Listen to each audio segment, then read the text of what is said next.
پاکستان تحریک انصاف کے احتجاج کے پیش نظر راولپنڈی میں دفعہ 144 نافذ کر دی گئی، جبکہ لیاقت باغ کے باہر بھی کنٹینرز لگا دیے گئے۔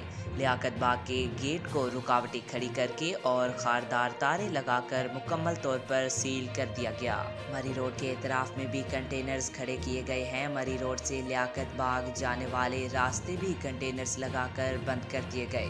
ذرائع نے بتایا کہ مری روڈ کو فیض آباد کے مقام پر کنٹینر رکھ کر بلاک کر دیا گیا۔ ملازمین اور کاروباری افراد کو شدید دشواری کا سامنا کرنا پڑ رہا ہے، جبکہ راولپنڈی میں آج موبائل سروس بھی جزوی طور پر بند رکھی جائے گی۔ پی ٹی آئی کے ممکنہ احتجاج کے باعث راولپنڈی صدر اسٹیشن تا آئی جے پی اسٹیشن تک میٹرو سروس مکمل طور پر بند رہے گی، جبکہ اسلام آباد کی حدود میں آئی جے پی اسٹیشن سے پاک سیکٹریٹ تک میٹرو بس سروس فعال رہے گی۔ ادھر راولپنڈی سے 50 کلومیٹر دور مری گھوڑا گلی کے مقام کو ٹرک لگا کر بند کر دیا گیا۔ مری موٹر وے کو بھی عام ٹریفک کے لیے بند کر دیا گیا۔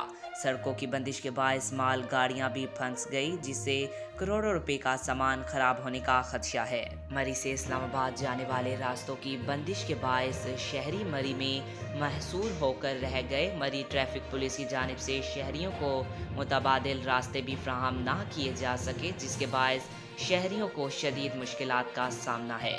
آج تک کے لیے اتنا ہی۔ مزید ایسی معلوماتی ویڈیو دیکھنے کے لیے ہمارے چینل کو سبسکرائب کریں۔